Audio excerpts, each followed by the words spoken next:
Kita sapa terlebih dahulu Ustaz Rahmat. Assalamualaikum warahmatullahi wabarakatuh, Ustaz. Waalaikumsalam warahmatullahi wabarakatuh. Sudah ada sahabat Dede tadi yang ada di Kemiri, Ustadz. Ini apakah pada saat menggibah orang lain dosanya tidak bisa terhapus dan amal soleh kita? Dan bagaimana jika sudah terlanjur menggibah? Monggo, Ustadz. Terima kasih.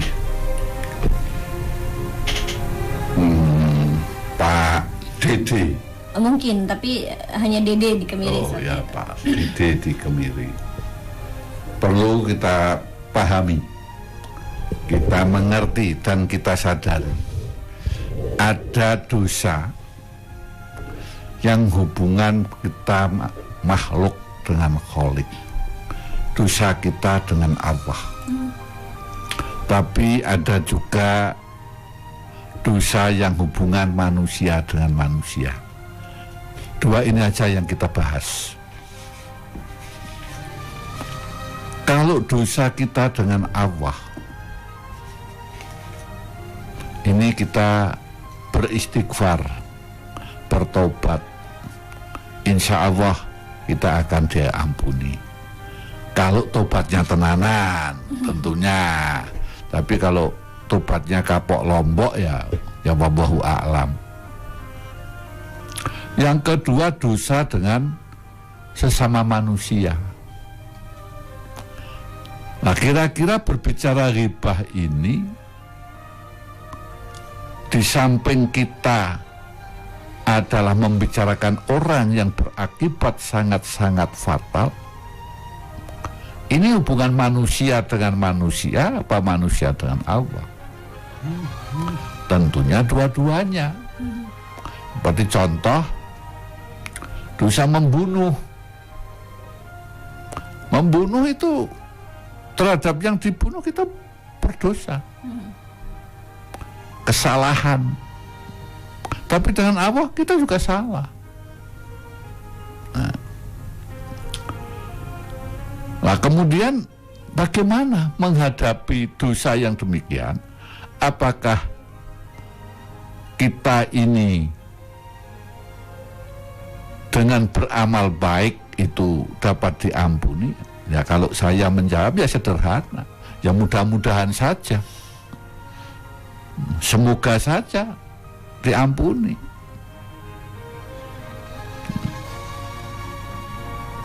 Karena apa? Kalau hanya orang berbuat baik, ini kan hanya untuk dirinya sendiri.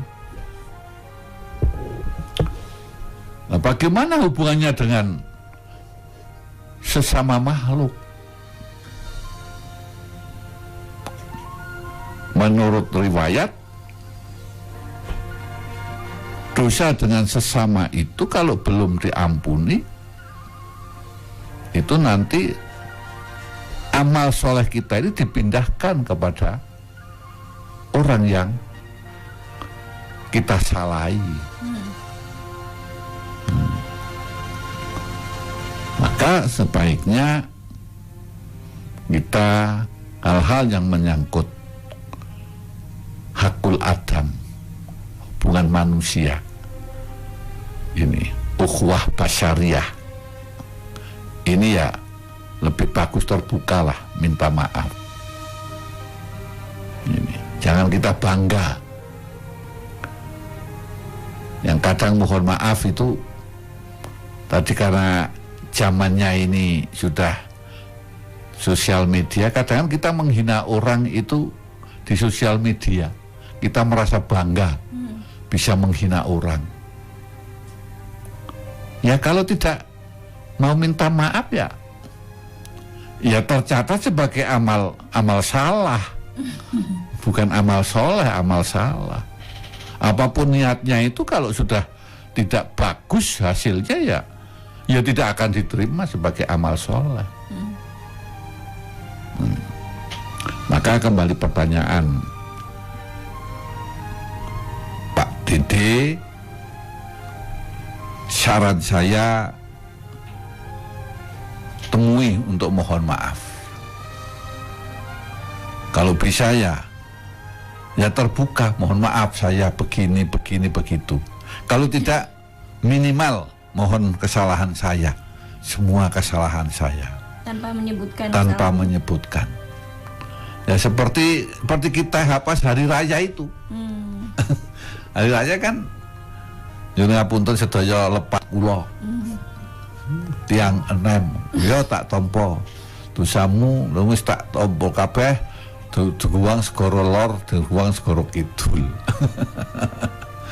Artinya dari sebuah keterbukaan pengakuan, permohonan maaf ini. Ya kalau tidak, ya perbanyaklah amal soleh. Doakan mereka, minta ampun, mintakan ampun mereka. Maka kan kalau wiridan itu kan ada astaghfirullahaladzim. Li untuk saya, wali daya pada orang tuaku, wali asatidina pada guru-guruku, wali ashabi makhlukati wajibati hukuki alaiya. Ini sampai teman-teman kita itu yang untuk dimohonkan maaf. Nah, semoga Allah memaafkan. Tentunya dengan penuh kesadaran, penuh keikhlasan, hanya mengharap ridho Allah. Mudah-mudahan tetap bisa diterima permohonan maaf itu atas dosa-dosa, tidak hanya dosa ghibah, ya semua dosa-dosa yang kita lakukan diampuni. Inilah mudah-mudahan bisa memuaskan, karena sudah kalau menyangkut prerogatif Allah itu kita akan menjelaskan harus hati-hati, karena menyangkut keyakinan. Bagi mereka yang berkeyakinan tidak bisa, ya otomatis dia tidak akan menolak. Begitu juga yang bisa ya akan merasa, oh ya benar gitu. Ini karena bicara keyakinan itu tidak dapat dipaksakan. Jadi kalau sudah yakin ya tidak bisa dipaksakan. Tidak perlu kita menyalahkan mana yang benar, karena kebenaran itu milik Allah. Terima kasih. Ya, terima kasih Ustadz untuk penjelasannya. Ada satu pertanyaan ya Ustadz ya. Ini dari sahabat Arif yang ada di Kerandegan. Assalamualaikum Ustadz. Waalaikumsalam warahmatullahi wabarakatuh. Ustadz mau bertanya, apakah berbicara di belakang seseorang yang tidak melakukan sholat bisa dianggap sebagai gibah? Dan apakah orang musyrik bisa digibah Ustadz? Monggo. Terima kasih Saudara Arif. Perlu kita pahami dulu bahwa agama Islam itu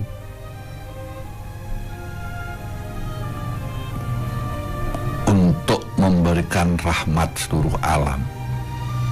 Artinya tidak hanya untuk orang muslim, juga non-muslim, termasuk hewan, tumbuh-tumbuhan, untuk mendapatkan rahmat Allah. Ini. Nah, menyangkut ghibah, dari awal sudah saya sampaikan tadi bahwa ghibah itu termasuk hubungan manusia dengan manusia. Artinya itu yang dighibah itu manusia. Nah, manusia itu ya ada yang muslim, ada yang bukan muslim. Nah, tentunya kita juga tidak dibenarkan, karena perbuatan itu akan mendatangkan fitnah. Baik itu orang yang tidak sholat atau tidak perlu kita ghibah.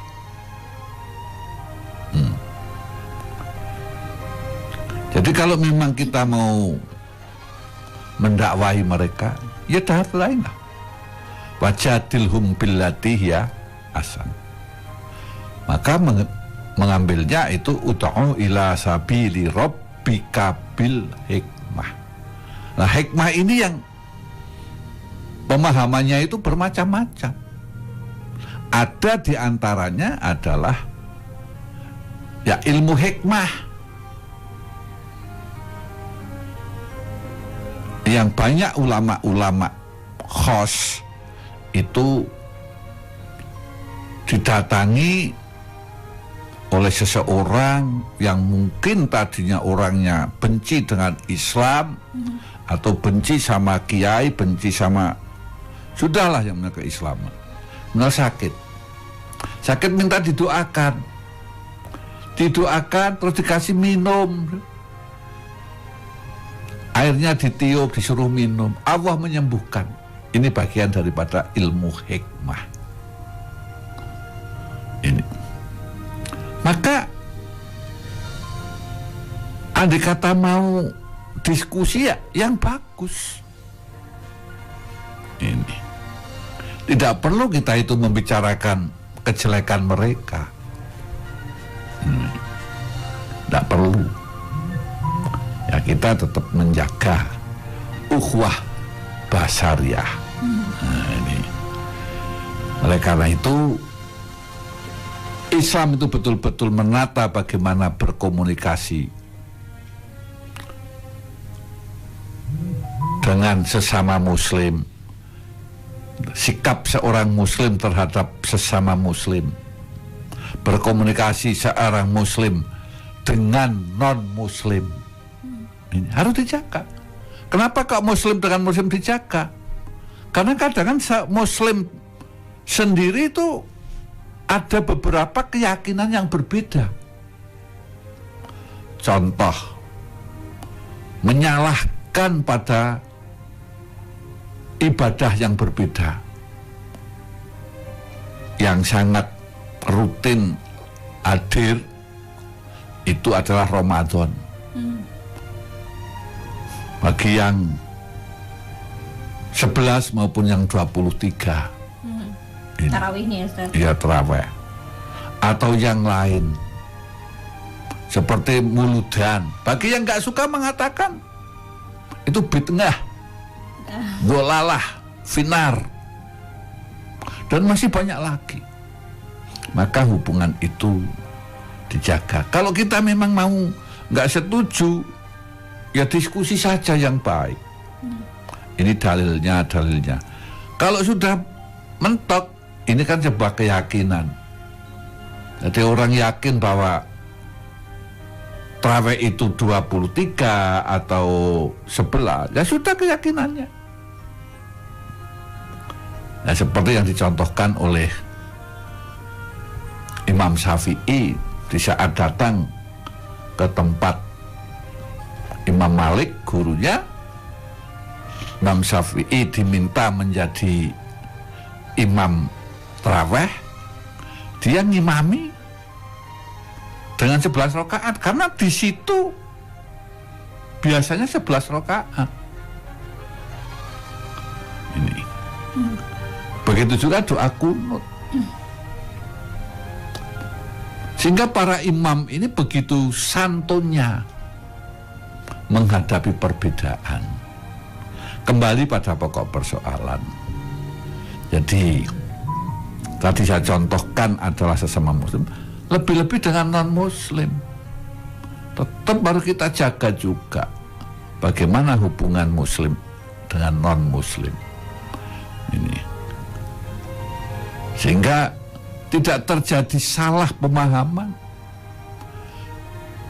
Batasan-batasan yang diperbolehkan dan yang tidak diperbolehkan.